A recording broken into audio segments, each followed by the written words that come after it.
세상에 떠도는 기묘한 괴담들. 첫 번째 이야기. 지방의 어떤 모텔에서 귀신을 경험했다. 몇 달간의 친형의 병간호로 심신이 지쳐있을 때 기사 시험 실기를 보려고 지방으로 내려왔다.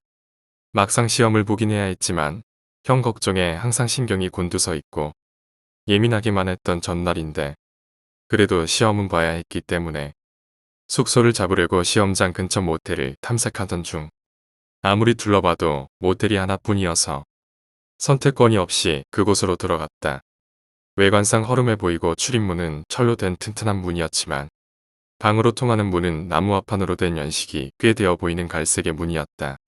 도착했을 때 이미 오후 7시가 넘은 저녁이었지만 부족한 공부량 때문에 날 새고 공부하고 시험장으로 갈 생각이었는데 평소 걱정이 많고 안전한 걸 좋아하는 나는 타지이고 혹시 불안해서 철제문을 이중으로 잠그고 방으로 통하는 문도 잠그고 나서 공부를 하기 시작했는데 피곤했는지 나도 모르게 잠이 들었나 봐. 몇 시쯤은 알 수 없지만 새벽쯤 갑자기 눈이 떠졌어. 침대에는 공부하던 책과 필기구가 놓여있고 누워있는 상태로 눈을 떴지 고요하고 조용하고 그냥 그런 상태였는데 갑자기 철제문이 철컥하는 소리가 들리는 거야. 뭐지라는 생각이 잠깐 들고 그 소리가 들리는 곳이 내 방이라는 걸 인지 한순간 갑자기 불안감이 엄습하더라고. 몸을 움직여 보려고 해도 전혀 말을 듣지 않았어. 무서워서 미칠 것 같은데 몸은 안 움직이고 정신은 말짱하고 이윽고 나문까지 딸깍하더니 온통 검은 옷을 입고 눈만 뚫린 검은 복면에 한 사내 2명이 문을 열고 들어오는 거야. 손에는 나무 몽둥이가 들려있고 침대에 누워있는 나를 엄청 빠른 속도로 다짜고짜 두들겨 패기 시작하는 거야. 정말 무서웠어. 몸은 안 움직였지만 나름 방어한다고 몸을 웅크리고 두 팔은 머리를 감싸고 계속 맞기 시작했지. 그렇게 맞기 몇 분쯤 지났나. 몸이 움직여지면서 가위가 풀린 거야. 신음에 가까운 탄성을 지르며 정말 녹다운돼서 누워있다가 주위를 둘러봤는데 2차로 소름 돋는 게 분명 어제 닫았던 나무 문이 반쯤 열려있는 거야. 그 순간부터 이게 진짜였나 혼돈이 오기 시작해서 철제문을 확인했더니 다행히 그건 잠가져 있더라고. 나만의 착각이었는지 모르지만. 두 번째 이야기. 어릴 때 창원시에서의 사건 사고. 예전 어릴 때 아파트에서 살고 있었습니다. 아파트 입구에서 누나가 추행당할 뻔한 거 소리 질러서 아파트 2층이었던 저와 아빠는 그 소리 듣고 달려나갔지만 범인은 발견 못했습니다. 그리고 저는 스타크래프트를 즐겨 했었어요. 밤도 낮도 없이 즐겼어요. 딱 새벽 2시쯤이었나. 문고리 손잡이가 기억 이렇게 생겼는데 그걸 살포시 잡고 돌린 후 놓을 때 타악하고 나는 소리 다들 아시나요? 그 소리가 들린 거예요. 우리 집에 나 말고 다 자고 있었는데 처음엔 뭐지? 하고 넘어갔죠. 그러고 며칠 후 밤에 다시 그 소리가 났어요. 이상하게 여긴 저는 발소리를 죽여서 문 앞에 귀를 대고 소리를 들었죠. 뚜벅뚜벅. 소리가 한층 올라갈 때마다 집집마다 문고리 여는 소리가 들렸어요. 그러고 다시 내려오는 소리. 베란다로 가서 얼굴을 보려고 했지만 밤이라 실패할 가능성과 내가 노출될 가능성이 있어서 시도하지 않았어요. 그러고 며칠 후 아침 9시쯤에 그 소리가 난 거예요. 부모님 출근하시고 나는 스타하고 다시 소리를 들은 후에 베란다로 가서 얼굴 보려고 했는데 그걸 아는지 베란다 밑 벽에 바짝 붙어서 가는 겁니다. 그놈이 얼굴 보는 걸 실패했는데 이걸 부모님한테 말해야 하나 하고 고민에 빠졌습니다. 그날 밤 간식을 사러 갔다 와서 먹고 잠이 들었는데 희한하게 잠이 확 깨면서 내가 문을 잠갔던가 이 생각이 드는 겁니다. 그때 문 쪽으로 달려가서 문을 보니 안 잠겼길래 바로 잠갔는데 그때 계단에서 올라오는 발소리. 누군지는 몰랐는데 아쉽다 이런 소리가 들리는 겁니다.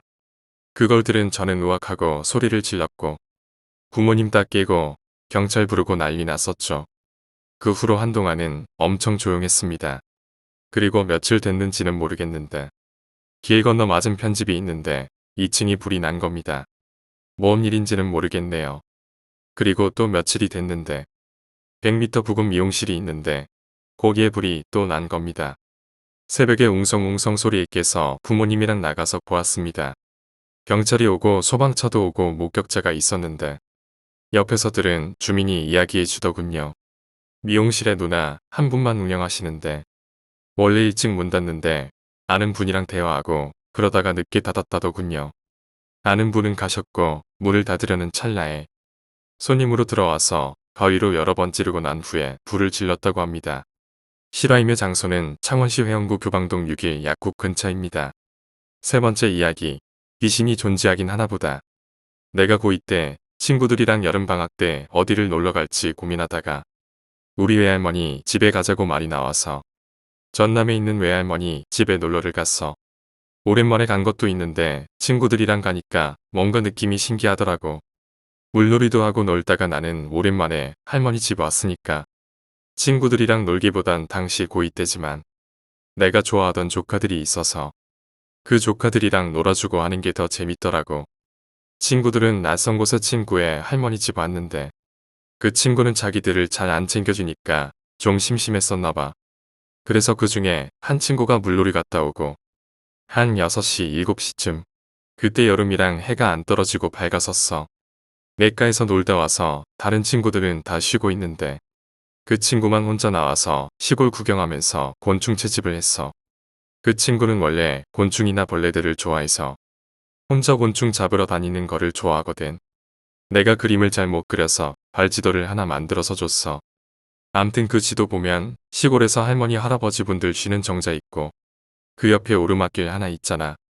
거기로 올라가면 양갈림길이 나오는데 오른쪽으로 가면 장작거리 나무 자르러 동네 분들이 다니시는 작은 산이 있고 왼쪽으로 가면 감나무 밭이랑 다른 마을로 가는 길이 나와.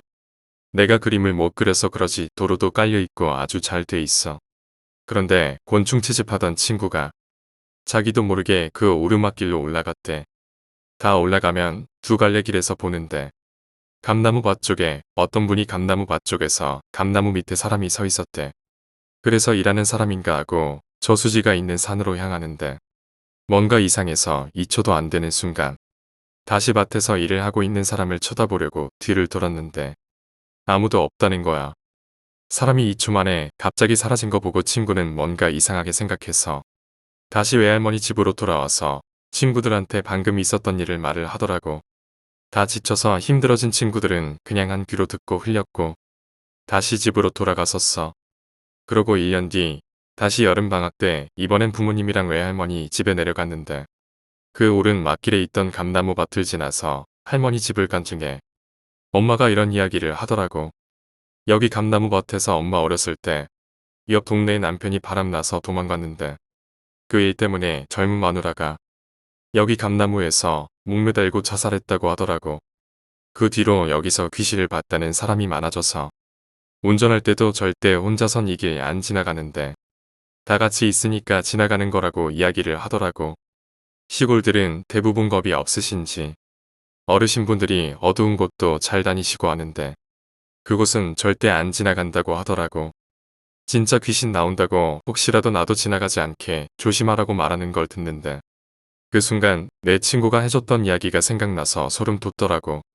아 진짜 여기에 귀신이 있긴 있구나 하고 생각도 들더라. 지금은 그 감나무 밭이 없어지고 공장이 들어와서 지나다니는 사람들도 많아지고 해서 귀신이 나온다는 이야기는 없어진 것 같아. 항상 사람들도 있고 하니까 이제는 사람들이 밤에도 혼자서 그 길을 잘 지나다니시더라고. 네 번째 이야기. 집이 깜깜해. 처음에 나는 그녀가 바람을 피웠다고 생각했다. 눈부신 조명을 켜고 이불을 걷자 내 눈앞에 혜영이가 침대에 낮춰인 상태로 누워있다. 탁자 위엔 그녀가 쓴 것으로 보이는 의미를 알 수 없는 쪽지가 남겨져 있었다. 이게 그녀가 일종의 다잉 메시지로 범인을 암시하는 말일까? 아니면 혹시 범인이 누군가를 겨냥하고 쓴 것일까? 도무지 알 수가 없었다. 이불을 걷어내자 그녀의 복부는 이미 누군가에게 수차례 찔린 듯이 선혈이 낭자하고 있었다. 그걸 보자마자 화장실로 달려가 토악질을 개원했지만 헛구역질만 나오고 더 아무것도 나오지 않았다. 속이 쓰렸다. 보기 흉한 모습을 가리려고 그녀의 시체에 이불을 다시 덮어놓았다. 마치 손이 따끔거리는 기분이 들었다. 이미 차갑게 식은 그녀의 시체 옆엔 피 묻은 식칼 한 자루가 있었고 범인이 사용했던 흉기 이미 명백해 보였다. 저걸 보자 지끈지끈 머리가 아파졌다. 괜히 내가 건들면 증거가 훼손되니 제자리에 놓아두었다. 내가 너무나도 사랑하는 그녀는 병원의 간호사였다. 편의점 아르바이트를 했던 나는 우연히 만난 그녀를 열렬히 사랑했다. 이후 그녀와 나는 자연스럽게 동거하게 되었다. 경제적 형편이 그래도 나보다 조금 나은 그녀였기 때문에 그녀의 권유로 그녀의 집에서 함께 오손도손 살았다. 그녀는 너무나도 착하고 지고지순한 여자였다.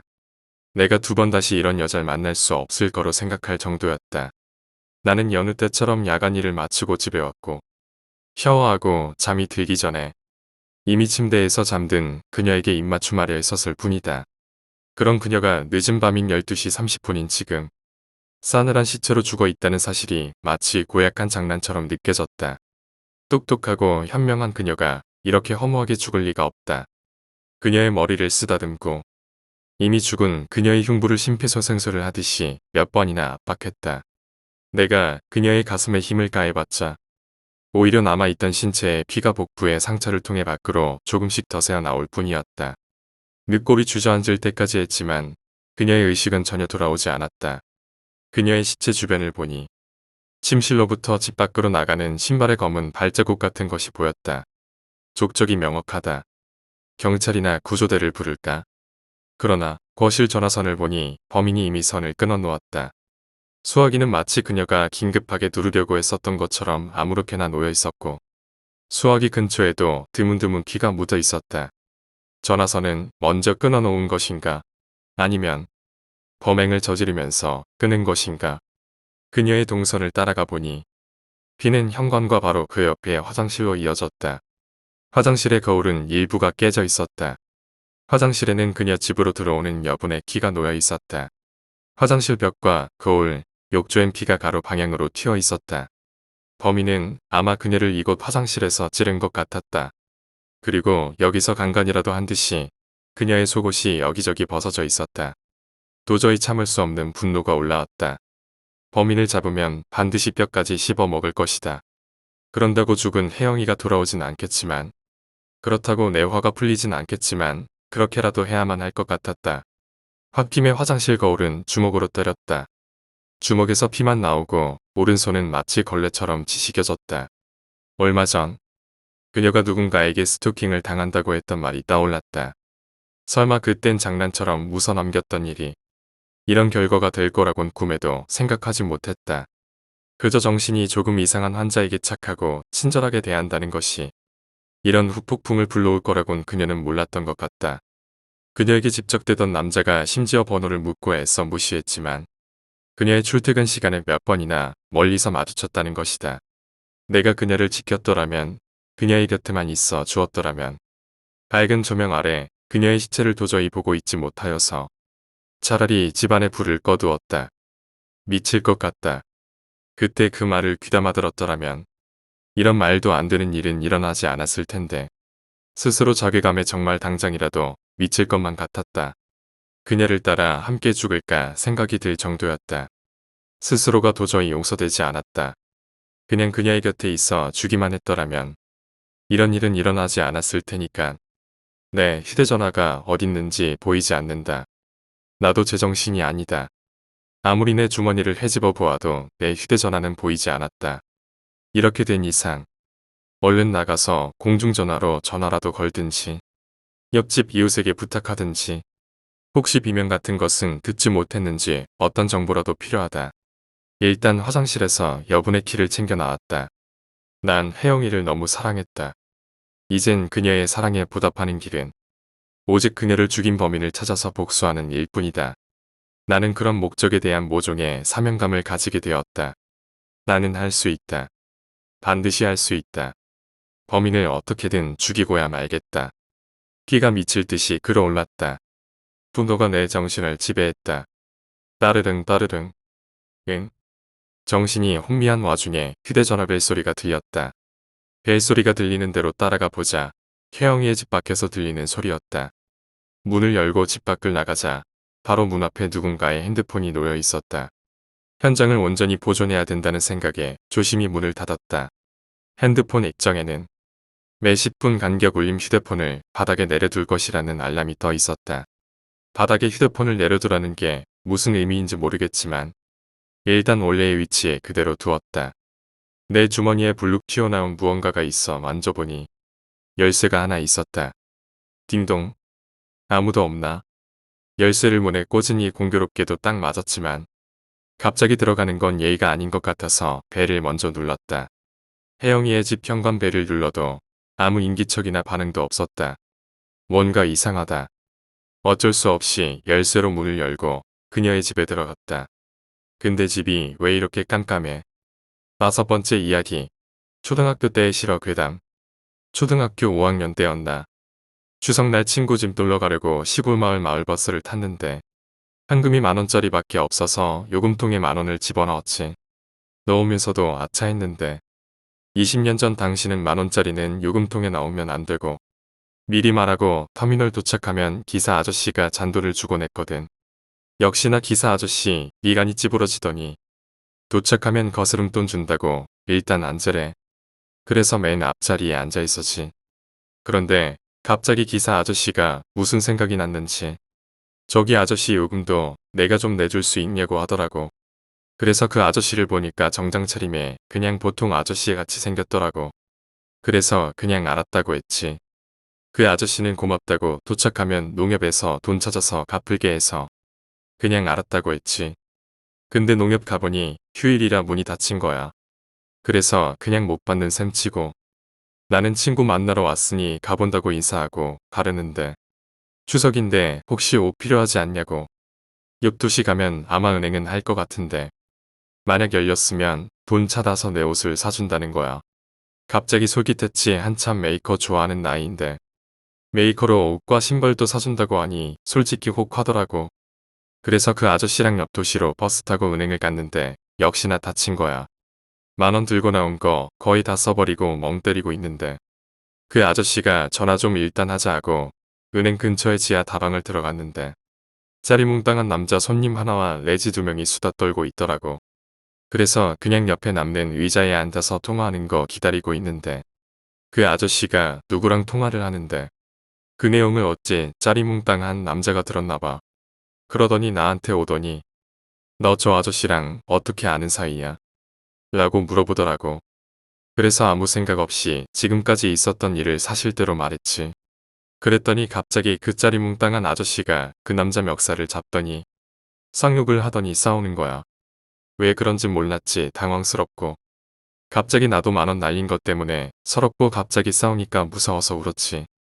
야이지 누나들은 나 위로해주고 있는데 그 아저씨를 쫓아내고 나중에 짜리몽땅 아저씨가 얘기해줬는데 처음에 지하 다방에 애랑 아저씨 한 명 들어올 때부터 다방에 저런 사람들이 올 이유가 없는데 좀 이상해서 유심히 지켜봤는데 그 당시는 거의 전화카드나 동전 넣고 통화하는 게 보편적이라 지하 다방 동전 전화기로 누구랑 통화를 하는데 아예 다른 지역으로 애를 데려간다는 통화 내용을 듣고 느낌이 이상해서 나한테 물어보고 상황 파악하고 그 남자랑 싸운 거더라고. 지금 생각해보면 아찔했지. 6번째 이야기. 창세기. 옛날 아주 먼 옛날. 아직 신이 인간을 돌보던 옛날. 태풍도 얕게 불고 지진도 간질어이 흔들리고 번개도 따끔하게 찾아오던 옛날. 모기가 물만 마시며 살아가고 파리는 테이블에 앉아 포크와 나이프로 음식을 즐기며 거미는 스스로 꽁무니에서 음식을 뽑아 먹던 옛날. 다른 생명을 해치지 않아도 되었던 옛날. 인간이 타인을 사랑하기 바빴던 옛날. 신이 직접 창조물들의 소원을 이루어주던 옛날. 한 소녀가 지팡이의 의지에 신을 찾아왔다. 소녀는 오른쪽 정강이뼈가 드러나고 왼쪽 발목이 잘려 너덜거렸으며 허벅지는 어딘가에서 흘러나왔을지 모르는 피와 우물로 흥건했으며 한쪽 가슴이 뜯어져 너덜거리고 왼팔은 어깨 축지까지 뜯어져 갈비뼈와 쇄골이 드러났으며 머리는 돌로 치어 질척거리게 뭉개져 있고 이빨과 혀는 모조리 뽑혀 언어조차 제대로 내비치지 못하며 눈동자가 있어야 할 두 눈구멍에선 피눈물 대신 우물이 흘러나오고 있었다. 그리고 그 모든 게 구멍 뚫린 농마 하나에 가려지지 않았다. 소녀는 지팡이를 내팽개치듯 내려놓고 신음소리와 함께 무릎을 꿇으며 끓는 목소리로 언어라 형용할 수 없는 무언가를 신에게 바쳤다. 소녀의 성대에서 흘러나오는 떨림은 신음에 가까운 저주였다. 자신을 만든 신에게 바치는 소녀 최대한의 예의였다. 신은 기꺼이 그 공물을 받아들였고 또한 그녀를 가엾게 여기었다. 자신의 다른 모든 창조물들을 사랑하는 만큼 딱 그만큼 신은 자신의 몸에 소녀가 묻는 것도 마다하고 그녀를 껴안았다. 신은 물었다. 내가 바라는 것이 무엇이냐? 소녀의 바람을 듣기 위해 그녀의 성대에 귀를 기울였다. 소녀는 한참을 생각했다. 낮과 밤이 5번 바뀌었을까? 소녀는 신음과도 같은 저주를 멈추고 여전히 끓는 목소리로 신에게 말했다.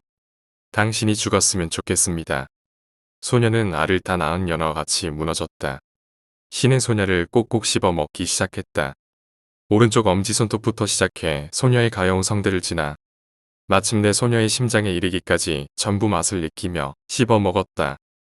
오른팔 하나에 하루, 오른다리 하나에 이틀, 왼 다리 하나에 사흘, 머리 하나에 나흘, 심장을 제외한 몸통에 엿새, 지팡이와 구멍 뚫린 넝마의 이래, 그리고 여드레가 시작되려던 이래에 그녀의 심장을 완식했다. 그리고 신은 다시는 자신의 창조물 앞에 모습을 드러내지 않았다. 신이 없어진 세상에는 약간의 변화가 찾아왔다. 신이 소녀를 만나던 동 만날 수 없었던 창조물들의 불만이 열 이틀 치사였다. 단지 그뿐인 변화였다. 수수하게 몇 가지를 꼽아보자면 태풍이 강하게 불었고 지진이 격렬하게 흔들리고 번개가 강렬하게 내리친 것, 모기가 소녀가 그랬듯 피를 마시며 파리가 소녀가 그랬듯 똥을 핥으며 거미가 꽁무니에서 실을 뽑아 소녀가 그랬듯 다른 이들을 사냥한 것, 인간이 소녀가 그랬듯 타인을 증오한 것, 소녀에게 그랬듯 창조물들의 소원을 들어줄 신이 없어진 것. 딱 그 정도의 변화였다. 창조물들은 자신들의 소원을 들어줄 신이 없어지자 스스로가 신과 같이 소원을 이루기 시작했는데 결국 신이 만든 창조물 전부가 스스로 신이 될 때까지 이 마경은 끝나지 않았다. 그렇게 세계가 탄생했다. 7번째 이야기, 아파트의 옥상. 지금도 내가 살고 있는 시골 아파트에 대한 이야기이다. 이제는 서울로 올라가서 가끔씩 오늘 같은 명절날 내려오는데 낮에 옥상을 올려다보다가 문득 오랜 습관에 대한 기억이 떠올라서 글을 써본다. 나는 불과 2년 전만 해도 아파트에서 백수로 눌러 살며 슈퍼나 편의점 갈 때 항상 아파트 한 동의 옥상을 올려다보고 가는 버릇이 있었는데 그 사연은 초등학생에서 중학생으로 넘어가는 애매한 청소년 시절 우리 집을 정면으로 바라보는 앞 동의 아파트 옥상은 항상 한쪽 우리만 아는 위치의 옥상 문이 열려 있었다. 우리 아파트는 참고로 12층이다. 거기로 항상 놀이터 가듯이 애들이 우르르 몰려가서 위험하게 발 한쪽 걸터 얹고 용감함을 과시하고 위에서 아래로 침 뱉기도 하고 심지어 지나가는 사람한테 욕하고 숨기 등 지금으로 치면 리틀 개객기인 수준의 장난을 많이 했다. 어느 날 그 동에 새로 이사 온 가족이 있었는데 그 가족에 1살 차이의 형제 2명이 있었고 나이가 나보다 5살 어렸던 걸로 꽤 덜 떨어진 애들로 기억한다. 근데 자꾸 우리 노는 그룹이 옥상으로 올라갈 때마다 귀찮게 따라오는 것이다. 우리만 아는 비밀 구역이라서 떼어내려고 했는데 이놈들이 어르신들에게 이르려고 하자 어쩔 수 없이 눈을 가리고 데리고 갔다. 근데 이놈들이 막상 데려오니까 밉상짓을 하기 시작했다. 장난칠 때 이놈들은 눈치 없이 고개를 계속 내밀어서 위치를 들키거나 우리가 날리려고 접어둔 종이 비행기를 이기적이게도 자기들이 덥석 집어날리기도 하며 옥상에 부식된 돌멩이를 가지고 와 던지려고 하는 선을 넘는 행위를 많이 했다. 그래서 우리 그룹은 그 형제들이랑 같이 가는 걸 꺼려했고 친구들끼리 기타 다른 장소에도 데려가지 않기로 서로 의견을 냈고 결국 돌아갈 때 나는 이쪽이 옥상 문이니까 앞으로 너네가 알아서 올라가서 놀아라라고 말하고 이후엔 장소를 바꿔서 놀았다. 그러고 어느 날 중학교 입학이 다가와 방학에도 학원을 다니던 때였다. 낮 2시쯤 아파트가 한가할 때였다.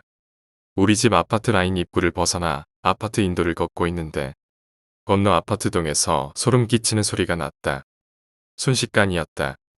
처음에 무슨 쇠소리가 울리는 줄 알았다. 그 생각을 하면서 해당 소리의 진원지를 봤는데 두 번째로 한 꼬맹이가 떨어지는 것이다. 차 위에 떨어진 꼬맹이. 그 차가 울리는 시끄러운 차량 경보음은 나에겐 비안실처럼 느껴졌다. 다행인지 아닌지 지나가던 이웃 할머니가 기명에 가까운 기겁을 하며 꼬맹이들에게 다가가 그중 인도에 떨어진 한 명에게 겉옷을 덮었다. 그러고 나서 사람들이 우르르 몰려왔다. 옆라인 아줌마 아저씨 웅성웅성대며 신고하고 경비실 아저씨 뛰쳐나오고 조그마한 덩치의 나는 단번에 그 형제들인 걸 알아챘다. 무엇보다도 내가 옥상 문 위치를 앰뷸런스에 실려가는 걸 봤는데 차 위에 떨어진 형은 피를 흘리고 부들부들 떨며 살아있는 반면에 벽돌블록 인도에 떨어진 동생은 하얀 가운이 이미 덮였는데 팔을 쓱 보니 스머프처럼 시퍼렇고 이미 죽은 듯 했다. 나중에 보니 그 집 부부는 이사를 갔고 경비실 아저씨나 관리소장에게 옥상 문 왜 열어놨냐고 부녀회의에서 항의했고 옥상 문은 이중 잠금으로 아무도 들어가지 못하게 하였다. 그때 겉옷을 덮어준 이웃집 할머니가 낸 소문으로는 동생이 떨어지는 거 형이 잡아주다가 둘 다 떨어진 것이라곤 하지만 내 생각은 달랐다. 우리가 그때 옥상에서 처음 온 그놈들에게 쎄 보이려고 옥상 난간에 걸터 앉고 반대편에서 뛰어오면서 난간을 발로 디디며 멈추는 짓거리를 보여줬는데 아마도 그걸 따라하다가 떨어져야 잡아주든 말든 할머니가 말한 상황이 연출이 되지 않겠는가. 가만히 노는데 동생이 쑥 하고 떨어진 것도 아니고 말이다. 그때 이후로 아파트 라인 입구에서 나오면서 항상 마주보는 동옥상을 쳐다보게 되었다. 일종의 죄책감으로 인한 두려움이랄까. 내가 놀아줬더라도 옥상 문 위치만 안 알려줬더라도 라는 생각을 떨칠 수가 없었다. 이제는 진짜 있었나 할 정도로 끔찍한 사건이 10년이 넘는 세월에 그때 겪은 나도 비현실적으로 느껴진다. 서울에서 이곳으로 내려오면 잊은 습관이 되었다. 하지만 어쩌다 올려다본 옥상 다시 그때의 기억이 떠올라 지금 그 아파트 안집에서 글을 쓴다. 잊었던 습관이 다시 생겼다. 찝찝하다. 그 두 명이 날 옥상에서 원망하며 바라보지 말기를